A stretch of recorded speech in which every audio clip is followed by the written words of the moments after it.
작가 오혜령 씨가 쓴 당신은 춤, 나는 춤꾼이라는 시입니다. 춤이신 하나님, 인생은 한바탕 춤입니다. 신바람 나는 춤입니다. 가장 솔직한 자아 표현이 춤입니다.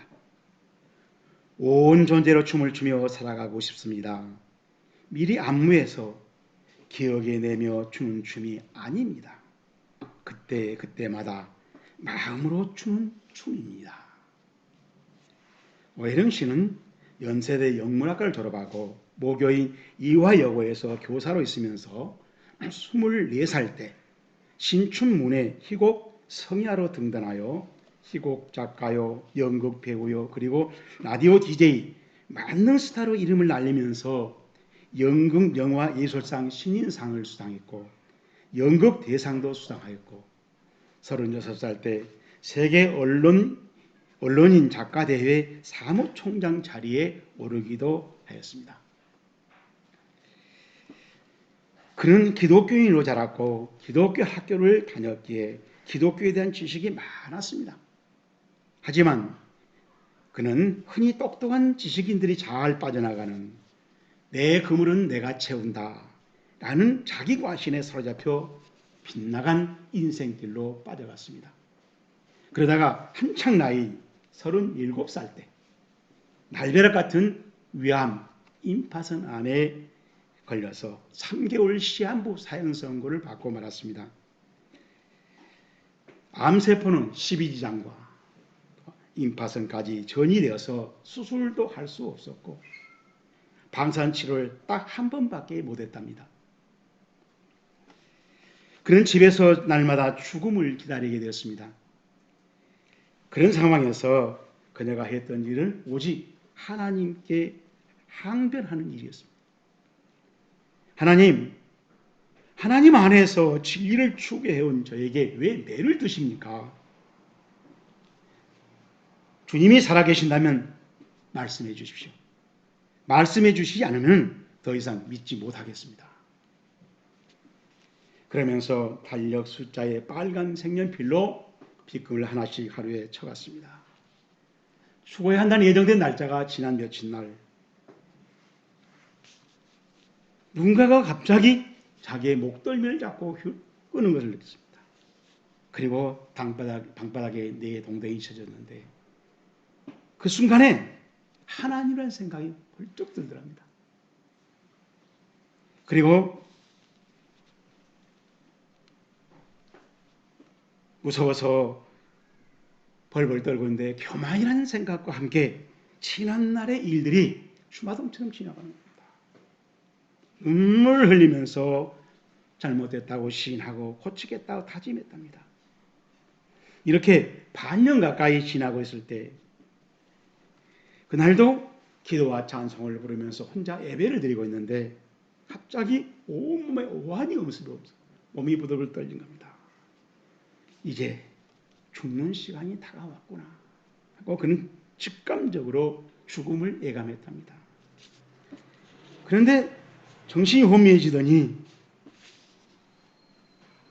이제는 육체의 암이 아니라 영혼의 암을 치료받지 못하면 구원은 없다 라는 생각이 엄습해 오면서 두려운 생각에 사로잡혀서 가슴을 쳤답니다. 그런데 놀라운 일이 생겼습니다. 너무 추워서 이불을 잡아 끌어들이는데 평상시에 있던 겨드랑이 밑에 암덩어리가 없어진 겁니다. 어깨에 있던 복숭아 씨만큼만 주먹만한 몽울도 없어졌습니다. 그래서 배를 만들까 배가 수차서 배가 이렇게 불렀던 배가 쑥 꺼져 있습니다. 가팠던 숨소리도 사라지고 평안해지더라는 것입니다. 너무나 놀라고 감사한 나머지 목이 메이면서 서운 기도를 했답니다. 덤으로 얻은 인생, 앞으로 소외된 사람들과 함께 살겠습니다. 이처럼 실패나 암병, 죽음, 문턱도 예수님과 올바로 만나기만 하면 불행이 행복으로 변하고 탄식이 춤추는 찬송으로 변한다는 것입니다. 이런 사람들이 의외로 흔합니다. 오늘 설교 본문도 지긋지긋한 고통이 춤으로 변하는 모습을 잘 보여주고 있습니다.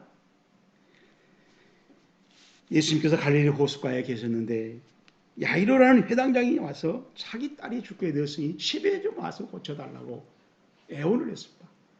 예수님은 그 애원을 거절할 수 없어 회당장을 따라 집으로 가고 있는데 보지도 듣지도 이름도 직업도 없는 사람이 한 여인이 끼어들었습니다.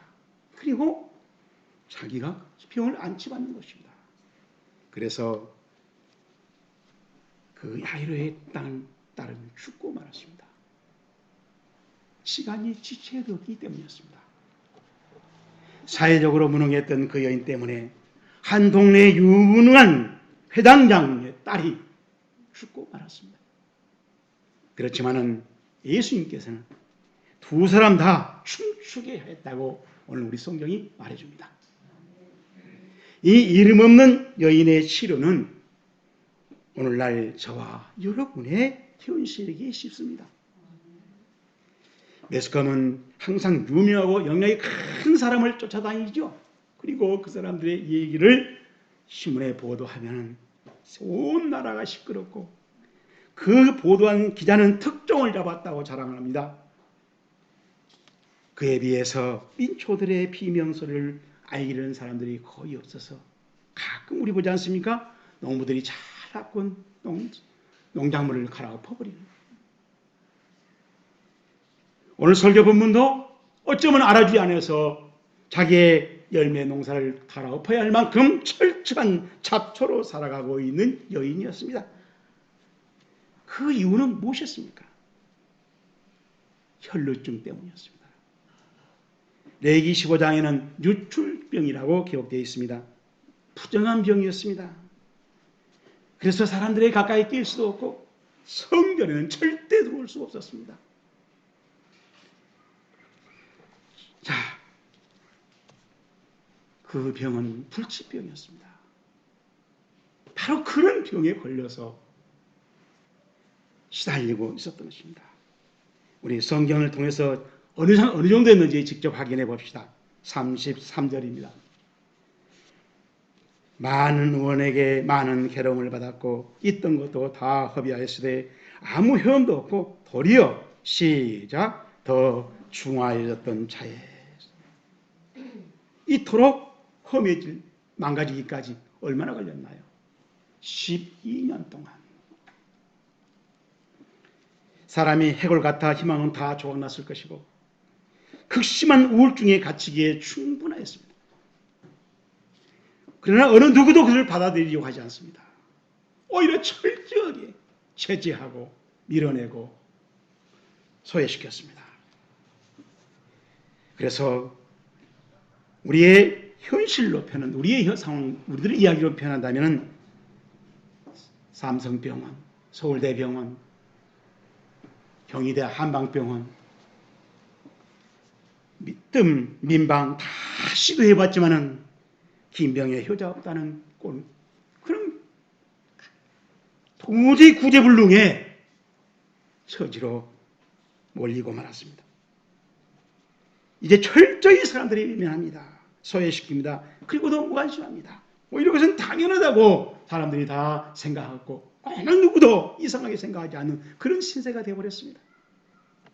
그런데 그러한 여인이 한순간에 완치되었습니다. 29절 보십시오. 혈루의 근원이 곧 마름에 병이 뿌리채 없어졌다는 것입니다. 34절에 예수께서 가라사대 딸아 네 믿음이 너를 구원하였으니 이 여인은 육체의 질병과 함께 영혼 구원까지 이루어졌다는 것입니다. 또 34절에 평안히 가라. 오랜 세월 동안 불치병 때문에 마음이 산산조각이 났을 텐데 그 마음에 평안을 주셨습니다. 요한복음 14장 1절에 예수님이 말씀하십니다. 평안을 너희에게 끼치노니 곧 나의 평안을 너희에게 주노라. 내가 너희에게 주는 평안은 세상이 주는 것 같지 아니하니 너희는 마음에 근심도 말고 두려워하지도 말라. 이 완전한 평안을 예수님이 그 여인에게 주었습니다. 3, 4절에 내 병에서 놓여 건강할지어다. 이 여인은 건강해졌습니다. 건전해졌습니다. 건실하게 살 수 있었습니다. 전인 치료가 이루어졌다는 것입니다. 초등학교 4학년 다니는 아이가 놀이터에서 그네를 타고 누워 있었습니다. 근데 어떤 할아버지가 오더니 출담배를 피워댄 겁니다. 할아버지, 왜 그렇게 담배를 피세요? 며느리하고 싸우고 나서 속이 상해서 그런다. 할아버지 그렇게 속상하시면 교회 다니세요. 교회 가면 이 답답한 속이 고쳐지냐? 그러면요, 어느 교회 가야지? 언제 가야지? 누가 데려다 주지? 그래서 그 소녀는 아는 대로 대답을 해주고 주일날 아침에 어디서 만나자고 약속을 하고 주일날 아침 한 약속 시간보다 10분 전에 갔더니 할아버지가 양복을 입고 기다리고 있습니다. 함께 버스를 타고 교회를 갔습니다. 어른 예배드리는 예배실로 가서 장로님에게 설명을 다 했답니다. 이런 때는 할렐루야 하는 거예요.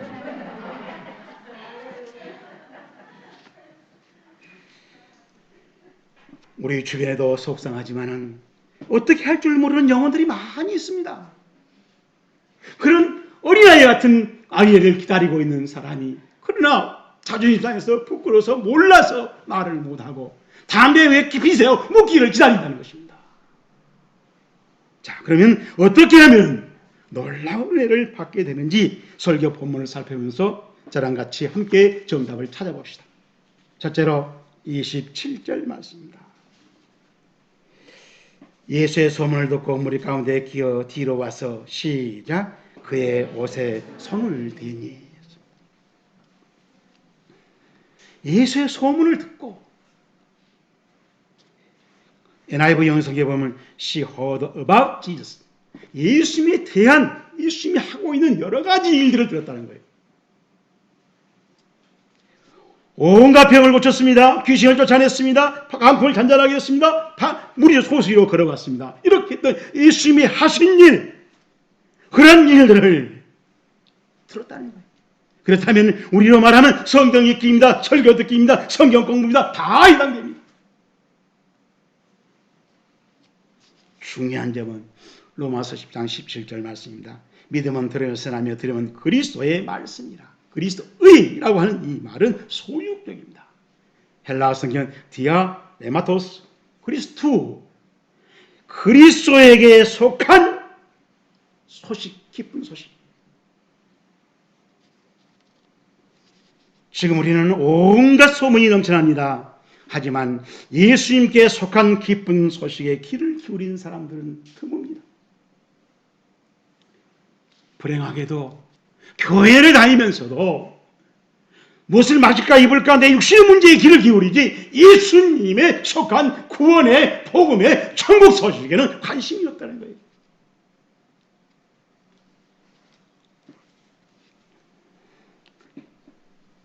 그래서 바울이 밝혀놓았습니다. 성경이라도 예수님을 듣고 예수님을 보고 예수님을 만날 때 믿음이 생긴다고. 그런데 찬송가 515장에 외치는 자는 많고 많은 생명수는 말랐다 라고 했습니다. 그렇다면 우리는 듣기를 어떻게 해야 될 것인지를 냉정하게 진정하게 점검해 보아야 합니다.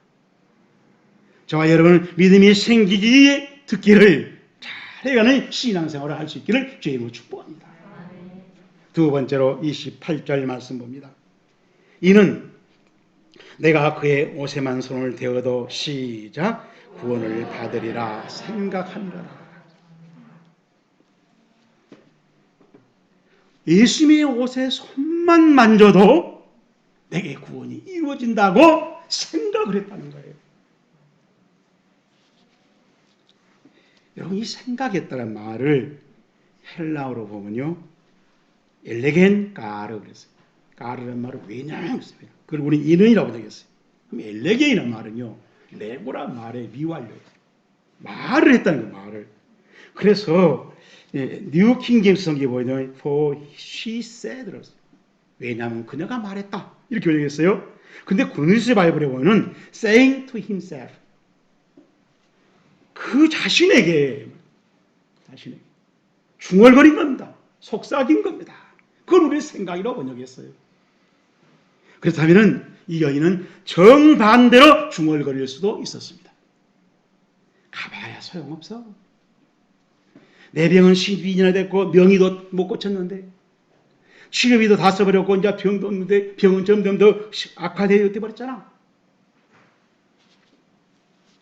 잠언서 4장 23절에 이런 말씀이 있습니다. 모든 지켜만한 것 중에 더욱 내 마음을 지키라. 생명의 근원이 이에서 나옵니다. 구부러진 말을 내 입에서 버리며 삐뚤어진 말을 네 입술에서 멀리하라. 삐뚤어진 이란 말을 내주토라는 히브리어인데 이 말은요 퍼버스라고 해서 심술궂은 말이에요. 외고집을 부리는 말입니다. 그래서 NIV 성경은 corrupt talk라고 했어요. 이야기가 썩었다는 거예요. 자기는 뭐로 옳다고 주장하지만은 썩은 이야기를 하고 있어요. 또 뉴스관에 보면요, misleading words. 자꾸 이상한 대로 이야기를 끌고 가가지고 혼란을 시키고요, 오해하게 만들고요, 혼동을 일으키는 그런 이야기를 우리가 하지 말라는 거예요. 하나님 인사에 그러면 안 된다는 겁니다.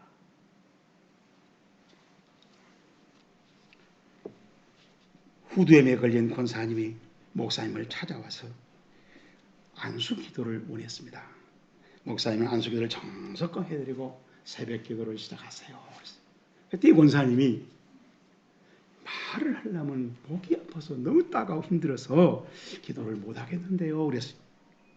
그래서 목사님이 그러면 예수님께서 우리의 연약함을 친히 짊어지시고 우리의 병을 담당하셨더라 라고 함을 이루려 하심이라더라 라는 마태복음 8장 17절 말씀을 새벽마다 나와서 쓰세요 그랬어요. 권사님이 10,000번을 썼더니 후두염이 치유되더랍니다. 10,000번이 너무 귀찮지요? 한 3번이면 하겠는데. 기도는 꼭 말로만 고함을 쳐서 하는 것이 아니라는 거예요.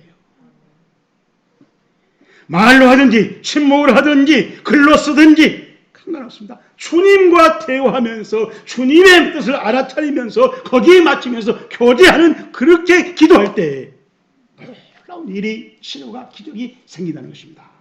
체험하기를 축복합니다.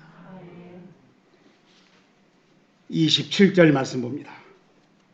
예수의 소문을 듣고 무리 가운데 기어 뒤로 와서 시작 그의 옷에 손을 대니 처절하게 낙심에 빠져서 피곤하고 낙심하고 심지어는 아파트 뛰어내리고 그럴 수도 있는 그 여인이 예수님의 뒤로 와서 예수님의 옷자락을 만졌다는 거예요. 안수받은 게 아닙니다. 만지는 행위를 그 환자가 했다는 거예요. 그 당시에 혈루증 환자는 문둥병처럼 이스라엘 공동체에 끼일 수도 없습니다. 그렇다면 그녀가 예수님을 만지는 행위는 율법과 관습을 훌쩍 뛰어넘어서 만졌던 것이에요. 그렇다면 그녀는 이미 돌에 맞아 죽을 걸 각오를 하고 예수님을 찾아와서 만졌다고 봅니다. 왜냐하면 성경이 보여준 기적은 엄청난 장애물들을 뛰어넘을 때 일어나고 있는 것이 성경 곳곳에서 보여주잖아요. 그 장애물들은 사람일 수 있습니다. 재물일 수 있습니다. 이미 우리가 가지고 있는 직업이 장애물이 됩니다. 관습이 장애물이 된다. 체면이 장애물이 됩니다. 많은 이런 것들을 뛰어넘을 때 31절 보십시오. 제자들이 여쭤오되 시작 무리가 에워싸 미는 것을 보시며 누가 우리에게 손을 대었다고 물으시나이까. 24절 끝에 보면 그랬습니다. 큰 무리가 따라가며 에워싸 밀더라. 예수님이 갈 때도 밀고 닥쳐 있고 거기에서 서 있을 때도 막 밀고 닥쳐 있어요. 수십 번 예수님과 접촉이 이루어졌어요. 그런데 딱 한 번 예수님의 능력이 나왔어요. 치료됐어요. 그 여인만 믿음으로 손을 잡은 사람은 한 번이었고 나머지는 믿음 없이 상관없이 부딪혔어요. 그때는 능력이 안 나왔어요. 여러분 이 이치를 빨리 깨달으십시오. 우리 예배가 믿음으로 우리의 기도가 믿음으로 우리의 봉사가 믿음으로 우리의 헌신과 충성이 믿음으로 우리의 전도가 믿음으로 그때 하나님이 역사한다는 얘기예요. 그래서 야고보서 2장 22절에 야고보는 이렇게 말합니다. 내가 보거니와 믿음이 그의 행함과 함께 일하고 행함으로 믿음이 온전하여지느니라.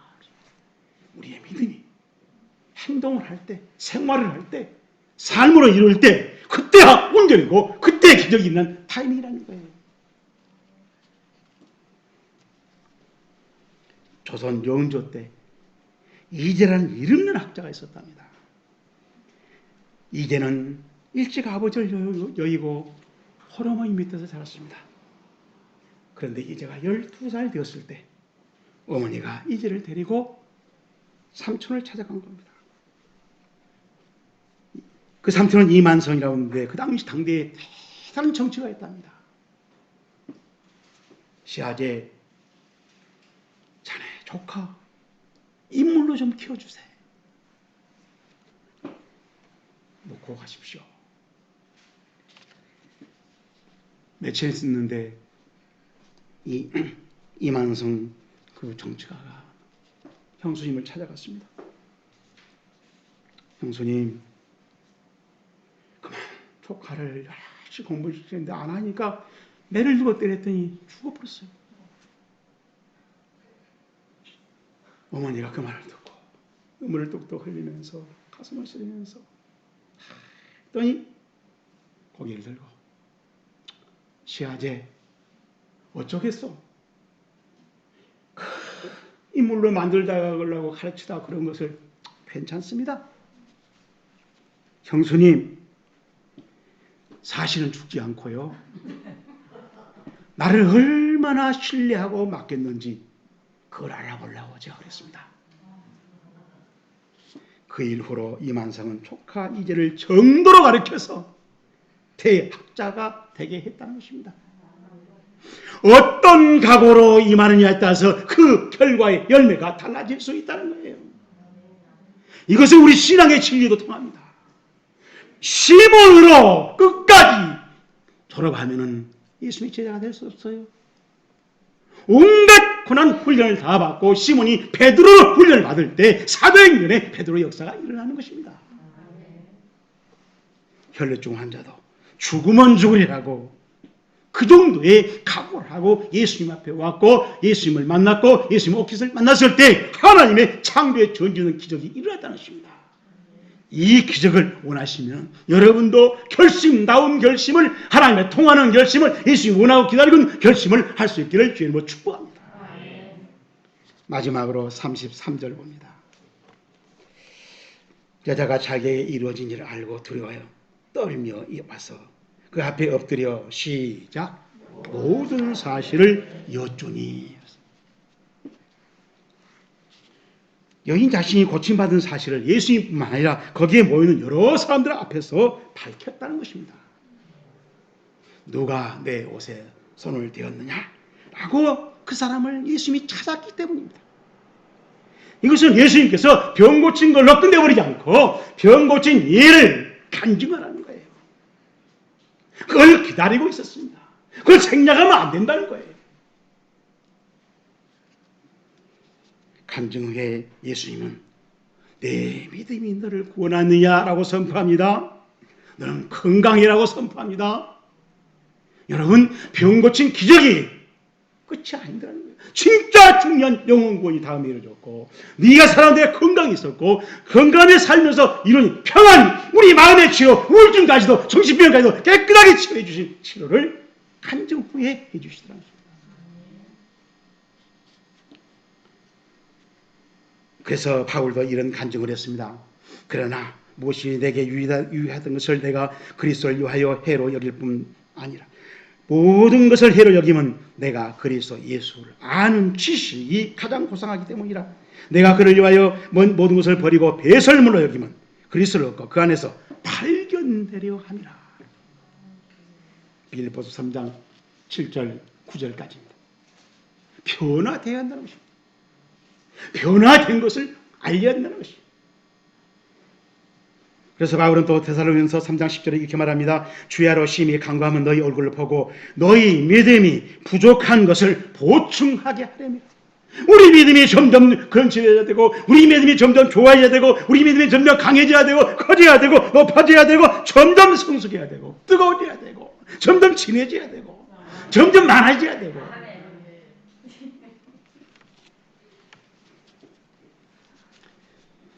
내일 모레 물러갈 때가 됐는데도 그렇게 힘듭니다. 어느 집사님은 주일 예배에 빠진 일이 없었답니다. 그렇지만 자꾸 부끄러운 품행을 동네 사람들한테 들키곤 했어요. 그 소식이 목사님에게 전해졌습니다. 그래서 목사님이 그 집사님을 찾아가서 부끄러운 품행을 고치세요. 그랬더니 그 집사님이 변명을 했습니다. 목사님, 저는 새벽 기도를 빠지지 않잖아요. 그래서 목사님 한마디 더 했습니다. 집사님, 사람이 꽃밭에 자주 가서 머무르면 꽃 향기가 몸에 배는 법입니다. 무슨 말인지 알아들었죠? 결석하는 것이 중요한 게 아니라 배우고 깨닫고 고치는 신앙생활에 우리 믿음의 변화가, 예수님을 닮아가는 삶이, 그런 가치관이, 그런 생각이, 그런 삶이 딱 이루어져야 한다는 것입니다. 오늘 저와 여러분은 우리 삶을 낙심시키는 육신의 문제와 환경의 문제, 응답의 취업 문제를 안고 지쳐있는 한 여인이 예수님을 찾아와서 만나서 완치받고 춤을 추고 있는 모습을 보았습니다. 그러한 일은 지금도 여전히 일어나고 있습니다. 어떻게 가능한가요? 예수님의 복음 소식에 귀를 기울이라는 것입니다. 관심을 가지라는 것입니다. 그리고 입술로 시인하라는 것입니다. 행동을 하라는 것입니다. 간증해서 전도되게 하라는 것입니다. 그러면 우리에게도 놀라운 우리 문제가, 우리의 건강의 문제가, 우리의 사업의 문제가, 우리의 가정의, 우리 자녀들의 문제가 깨끗하게 바뀐다는 것입니다. 체험하기를 축복합니다.